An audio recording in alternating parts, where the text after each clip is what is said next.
मुख्यमंत्री नीतीश कुमार की माता स्वर्गीय परमेश्वरी देवी की पुण्यतिथि समारोह का आयोजन किया गया। जेडीयू महानगर के द्वारा गर्दनी बाग के परमेश्वरी भवन में इस दिन को मनाया गया। जेडीयू महानगर के कार्यकर्ताओं ने स्वर्गीय परमेश्वरी देवी के चित्रों पर माल्यार्पण किया। वहीं इस अवसर पर भजन कीर्तन संध्या का भी आयोजन किया गया।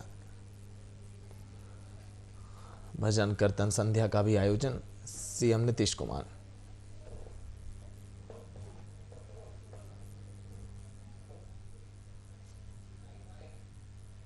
पुण्यतिथि है। हम लोग जदयू के कार्यकर्तागण उन्हीं की पुण्यतिथि पर भजन कीर्तन का आयोजन किए हैं।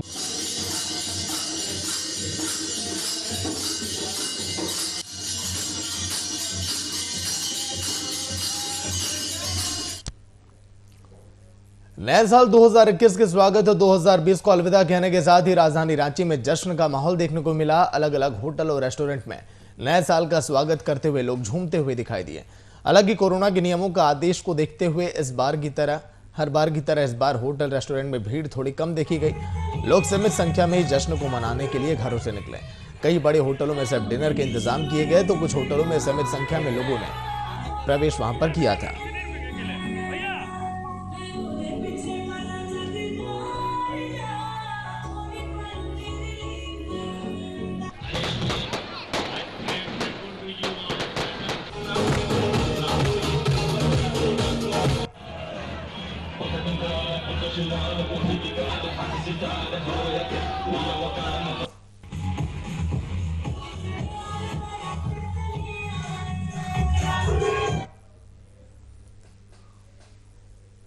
खबर देवघर से, जहां नए साल को लेकर बाबा मंदिर में श्रद्धालुओं की भीड़ दिखाई दी। वहीं भीड़ को लेकर डीसी मंजूनाथ भजंत्री सुबह बाबा के मंदिर पहुंची और विधि व्यवस्था और श्रद्धालुओं की सुविधाओं का निरीक्षण कर प्रतिनियुक्त दंडाधिकारी और पदाधिकारियों को आवश्यक और उचित दिशा निर्देश भी दिए गए।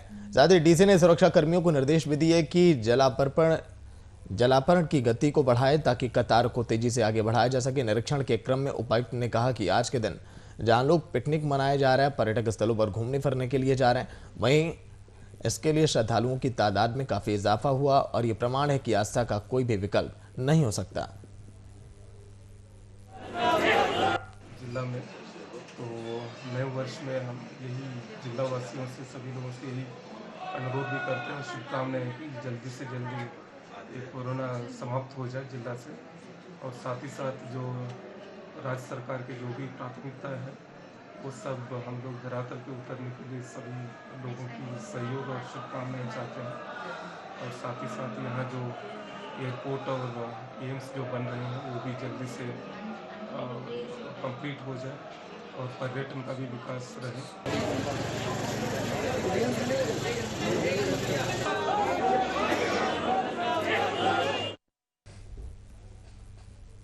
नए साल में सूबे की जनता को बिहार सरकार ने एक बड़ा नव वर्ष का गिफ्ट देने की योजना तेज कर दी है। इस बाबत सरकार का रोड मैप भी बनकर तैयार है।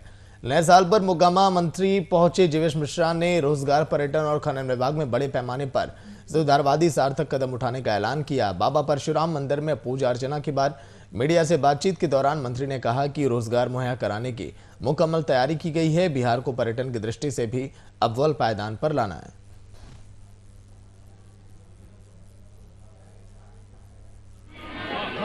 देखिए, अब आप किस विभाग के बारे में पूछ रहे हैं मुझे मालूम नहीं। मेरे पास सरकार ने तीन विभाग दिया है। मैं संक्षेप में तीनों विभाग की बात कर दूं। श्रम संसाधन का लक्ष्य है कि नए साल में अधिक से अधिक रोजगार हम कैसे लोगों तक पहुंचा पाए, इस दिशा में हम काम करना शुरू कर दिए। और पर्यटन संबंधी जो बात है तो बिहार में पर्यटन की असीम संभावना है। बिहार अभी पर्यटन की दृष्टि से 14वें नंबर पर है। इसको अग्रिम पंक्ति में लाकर खड़ा करने की भरपूर सामग्री है बिहार के अंदर। संवाददाता मुन्ना शर्मा फोन लाइन पे पूरी जानकारी के साथ। मुन्ना, बिहार की जनता को नए साल का तोहफा मिलने वाला है, क्या तैयारियां की जा रही हैं और कौन सा तोहफा होगा? मुन्ना, देखिए, निश्चित रूप से जो मंत्री हैं, खनन मंत्री, श्रम मंत्री और पर्यटन मंत्री, ये जीवेश मिश्रा आज बेगूसराय जा रहे थे। इसी दौरान मोकामा में थोड़ी देर के लिए भगवान परशुराम की उन्होंने पूजा की। इसी दौरान जब हमने बात की तो उन्होंने कहा कि नए साल पर बिहार वासियों को उनका जो मंत्रालय है, तीन मंत्रालय में वो भी प्रभार में है, तो उन्होंने कहा कि उनका मंत्रालय पूरी तरह से तैयार है बिहार वासियों को नया साल का गिफ्ट देने के लिए। उन्होंने कहा कि जो यहाँ पर रोजगार की स्थिति है उसे पूरी तरह से लोगों को रोजगार मुहैया कराया जाएगा, इसके लिए पूरी तैयारी की जा रही है। पर्यटन की दृष्टि से बिहार जो भी पूरे देश में 14वें स्थान पर है उसे 1 नंबर पर बनाने की कवायद हो रही है। बिहार में पर्यटन की असीम संभावनाएं हैं और उनका मंत्रालय पर्यटन की दृष्टि से बिहार को एक नंबर पायदान पर लाएगा। साथ ही उन्होंने कहा कि जो अभी खनन विभाग की स्थिति है उसे पूरी तरह से दुरुस्त किया जा रहा है, नए कानून बनाए जा रहे हैं, बालू का जो है उसमें राजस्व वृद्धि के लिए कदम उठाए जा रहे हैं। तो मंत्री जी ने बिहार वासियों को एक तरह से कहें तो नए साल का गिफ्ट देने की पूरी तैयारी कर रखी है। जी चलिए, बहुत बहुत शुक्रिया मुन्ना पूरी जानकारी के लिए। तो नए साल का तोहफा मिलने वाला है आम जनता को, रोड मैप बनकर तैयार है सरकार की तरफ से, लेकिन आगे क्या बेहतर कदम उठाए जाएंगे ये भी देखने वाली बात होगी। झारखंड दुमका की पवित्र तीर्थ स्थल वासुकीनाथ धाम में नववर्ष के अवसर पर उमड़ी वहां पर भीड़ दिखाई दी श्रद्धालुओं की, और मंदिर परिसर में सुबह से ही श्रद्धालुओं की लंबी कतारें लगी हुई हैं। बढ़ती भीड़ को देखते हुए मंदिर प्रबंधन के द्वारा तुरंत शीघ्र दर्शन के लिए टोकन की व्यवस्था की गई। साथ ही साथ भीड़ को देखते हुए प्रशासन के द्वारा सुरक्षा के कड़े इंतजाम भी वहां पर किए गए। आज नए साल का दिन तो मंदिरों में भी सुबह से ही लगातार भीड़ देखा जाता, और इसीलिए प्रशासन भी पूरी तरह से मुस्तैद दिखाई दिया। वासुकीनाथ धाम में भक्तों का तांता दिखाई दिया, और जो लोग जल्दी दर्शन करना चाहते हैं उनके लिए टोकन की भी व्यवस्था की गई ताकि लोगों की जो कतारें वहां पर अधिक ना देखी जाए। सुदिब्रो गोस्वामी फोन लाइन पे पूरी जानकारी के साथ। सुदिब्रो, तैयारियां कैसी की गई थी प्रशासन की तरफ से, क्योंकि आज के दिन तो मंदिर में सुबह से ही भीड़ देखी जा रही है। सुदिब्रो जी, सुबह से ही भीड़ देखने को मिल रही है वहाँ वासुकीनाथ मंदिर में। श्रद्धालु लोग आ रहे हैं अर्घा के माध्यम से जलाभिषेक कर रहे हैं, क्योंकि मंदिर के गर्भगृह में प्रवेश करने की अनुमति नहीं दी गई है। और श्रद्धालुओं की लगभग 3 किलोमीटर लंबी कतार लगी हुई है वहाँ वासुकीनाथ मंदिर में, और सुबह से ही धार्मिक अनुष्ठान हो रही है कि जैसा भी गया 2020, लेकिन 2021 जो है वो शुभ जाए और देश और विश्व का मंगल हो। लेकिन जो लोगों की भीड़ देखी जा रही है उसको कैसे कंट्रोल किया जा रहा है? क्या इस समय भी भीड़ वहां पर दिखाई दे रही है? अब सही है वहां पर हालात? जी बिल्कुल, वहाँ यहाँ भी भीड़ देखी जा रही है। पुलिस प्रशासन की कड़ी व्यवस्था की गई है और पुलिस प्रशासन पूरे लंबे कतार पे लगे हुए हैं, और श्रद्धालु लोग को जी चलिए ठीक है, शुक्रिया पूरी जानकारी के लिए। गढ़वा में नए साल को लेकर शहर में मां गढ़देवी मंदिर में भक्तों की भीड़ लगी है, और नया साल 2021 को लेकर मंदिर में भीड़ दिखाई दी। शहर के प्रसिद्ध मंदिर मां गढ़देवी मंदिर में सुबह से ही माता के दर्शन के लिए दिखाई दी भीड़। इस दौरान मंदिर के पुरोहित का कहना है कि अब हम लोग नए साल में प्रवेश कर चुके हैं, माता रानी से बस यही कामना है कि यह कोरोना 2021 में समाप्त हो जाए। 1 जनवरी ना लोग नया वर्ष का जैसे 2020 बीता तो 2021 में जो है आगमन हुआ, इससे लोग अपना माँ से मन्नत मांगते हैं, पूजा करते हैं ना कि हमारा 2021 भी अच्छा से बीत जाने वाला वर्ष भी, जैसे 2020 में कोरोना से लोग और महामारी से किए ना, उसके बाद जो है 2021 आया। लोग सोच रहे कि आनंद हो, हमारा जीवन सुखमय बीते, जितना भी महामारी वो निपटे ना, माँ से ही प्रार्थना करने लोग आते हैं। भीड़ उमड़ रही है आज? हाँ, आज भीड़ काफ़ी होगी। नए साल 2021 के खुशी की रात एक परिवार के लिए मातम की रात में तब्दील हो गई। मामला झरिया के थाना क्षेत्र का है, जहां तेज रफ्तार हाईवा ने एक युवक की जान ले ली, तो वहीं दूसरा युवक गंभीर रूप से घायल हो गया और तेज रफ्तार हाईवा ने बाइक को अपनी चपेट में ले लिया, जिसके कारण बाइक चालक की घटनास्थल पर ही मौत हो गई। दूसरे युवक का इलाज टाटा सेंट्रल हॉस्पिटल जामाडूडा में कराया जा रहा है। इस घटना में शामिल हाईवा मौके से फरार हो गया। घटना का जानकारी करीब 3:30 बजे सुबह में हमको फ़ोन आया है। मेरा दोस्त फ़ोन किया था, सतीश है, जो जिसका भाई का एक्सीडेंट हुआ, वो हमको बताया कि ऐसा ऐसा बात है, जामाडूबा हॉस्पिटल में भर्ती है, से मेरा भाई का एक्सीडेंट हो गया। तो यहाँ आए हॉस्पिटल तो हमको मालूम चला कि उसका एक दोस्त भी है, जो आशीष मेरा दोस्त का भाई है, उससे मालूम चला कि एक दोस्त भी है, उसका भी एक्सीडेंट हुआ। वो लड़का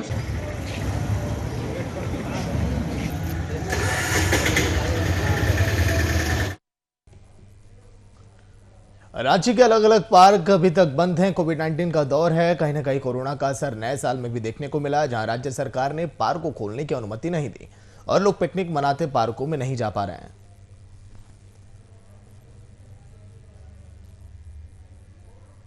लॉकडाउन की वजह से 17 मार्च से लॉकडाउन है, जब से गार्डन बंद है। अभी तक सरकार की तरफ से कोई सूचना नहीं है कि गार्डन कब तक खुला जाएगा, नहीं खुला जाएगा। तो मतलब आज पार्क नहीं खुलेगी? पार्क आज का अभी खुल ही नहीं रहा है। जब से लॉकडाउन हुआ तब से गार्डन बंद है। तो अभी कोई राज्य सरकार के तहत से अभी कोई खोलने के लिए कदम नहीं उठाया गया है। इसके तहत सिर्फ जो श्राद्ध कर्म के काम हो रहा है वो SDO का परमिशन से सिर्फ एंट्री करके बस श्राद्ध कर्म के काम के लिए खुला है। पटना से एक दिल दहला देने वाली घटना सामने आई, जहां पर वृद्धा कॉलोनी थाना क्षेत्र के हथुआ पाठशाला के नजदीक तेज रफ्तार कार नाले में गिर गई। इस घटना में एक की मौत हो गई, जबकि 2 लोग गंभीर रूप से घायल हो गए। कड़ी मशक्कत के बाद स्थानीय की मदद से एक महिला और एक पुरुष को बाहर निकाला गया और PMCH हॉस्पिटल में एडमिट किया गया। अनिल कुमार फोन लाइन पे पूरी जानकारी के साथ। अनिल, एक व्यक्ति की मौके पर ही मौत हो गई, दर्दनाक हादसा ही है। अनिल बताइए। जी बिल्कुल, नए साल के जश्न में जहां पूरा देश डूबा हुआ था, वहीं अगर बात करें हम कल के बीती रात की घटना की, तो बहुत ही दर्दनाक एक घटना हुई है, जिसमें कि पटना के बुद्धा कॉलोनी थाना क्षेत्र में एक बड़ा सा नाला है, जिसमें कि पार करते हुए तेज रफ्तार कार नाले में गिर गया, जिससे कि एक व्यक्ति की मौत हो गई है। वहीं 2 लोग जो है, एक महिला सहित एक और पुरुष जो है वो गंभीर रूप से घायल हो गए। हालांकि वहां पे घटना के वक्त मौजूद लोगों ने ही सभी जितने भी घायल थे उनको निकालने की भरसक प्रयास किया और उन्हें निकाल भी लिया। लेकिन एक व्यक्ति जो कि ड्राइव कर रहा था वो कहीं ना कहीं नशे में था और ड्राइव के दरमियान में तेज रफ्तार कार के चपेट में आने से पूरी तरह से वो नाले में गिर गया और उसकी मौत हो गई। वहीं अगर हम प्रत्यक्षदर्शियों की माने तो ये नाला पार करने के दरमियान में एक पास कर रही थी, उधर से पास करते हुए बाइक को बचाने के चक्कर में एक घटना हुआ है, जिसमें कि ये पूरे कार में सवार 3 व्यक्ति जो है वो पूरी तरह से घायल हो गए, जिसमें कि एक व्यक्ति की मौत हो गई है। जी चलिए अनिल, बहुत बहुत शुक्रिया पूरी जानकारी के लिए। तेज रफ्तार कार नाले में गिरी और नए साल की खुशियां मातम में बदली। हजारीबाग सदर थाना क्षेत्र के छठ तालाब में ममता को शर्मसार करने वाली एक घटना सामने आई। एक नवजात बच्चे का शव पुलिस ने बरामद किया, जिसे मुर्दा कल्याण समिति को सौंप दिया गया, जहां इस नवजात शिशु के शव का अंतिम संस्कार किया गया। मिली सूचना के मुताबिक तालाब घूमने आए स्थानीय लोगों ने नवजात शिशु को शव को देखा। इसके बाद मौके पर पुलिस पहुंची और कार्रवाई में जुटी है। शव को मुर्दा कल्याण समिति को सौंपा गया।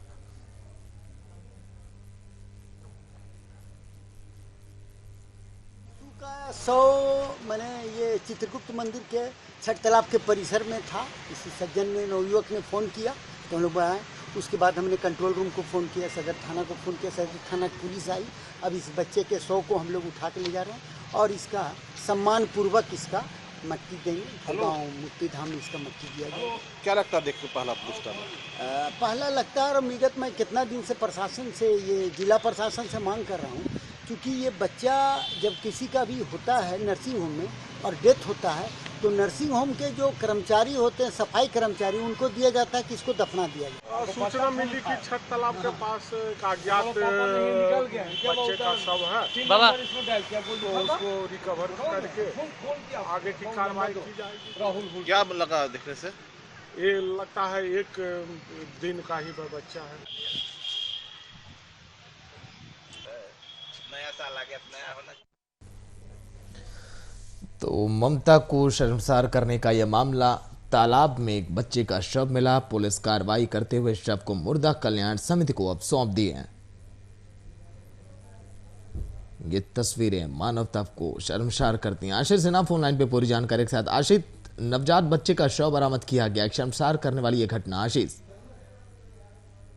बताना चाहूँगा कि हजारीबाग सदर थाना क्षेत्र के जो है छठ तालाब के समीप में एक नवजात बच्चे का शव बरामद किया गया है।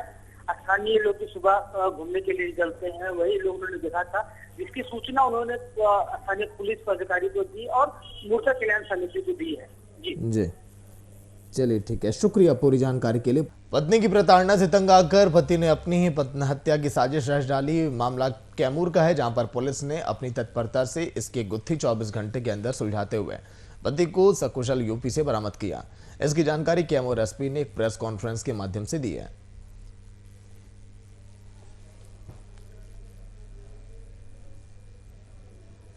शिक्षिका है, उनके द्वारा थाने में सूचना दी गई कि उनके पति जो है रात में घर में सोए थे और अचानक गायब हैं। घर के बाहर खून बिखरा हुआ था और उनका मोबाइल भी बेड के नीचे पड़ा हुआ था। प्रथम दृष्टया वो जो बताए कि मतलब कोई अपहरण करके हत्या कर दिया है। उनके द्वारा लिखित रूप से प्राथमिकी के लिए भी आवेदन थाने में दिया गया और उसके आधार पर 302-201 के तहत मुकदमा भी दर्ज हुआ। यही झगड़ा उगड़ा हुआ था। किससे हुआ? पत्नी से।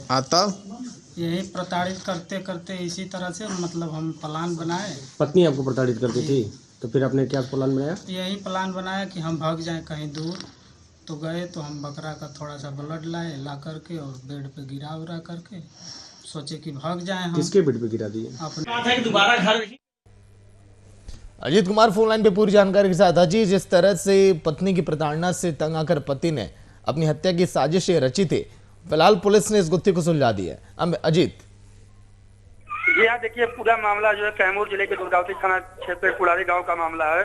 शिक्षिका पत्नी से जो है पति जो है काफी दिन से परेशान था जो है, तो पति का साफ तौर पे कहना था कि हम जो है अपने हत्या का रचे थे साजिश, जिसमें जो बकरे का ब्लड लाकर जो है यहाँ पे लगाए, वही 24 घंटे के अंदर जो है दुर्गावती पुलिस ने गुत्थी को सुलझा दी। चलिए, शुक्रिया पूरी जानकारी के लिए। तो चलिए इसके साथ फिलहाल इस बुलेटिन में इतना ही। देखते रहिए VIP न्यूज़। नमस्कार।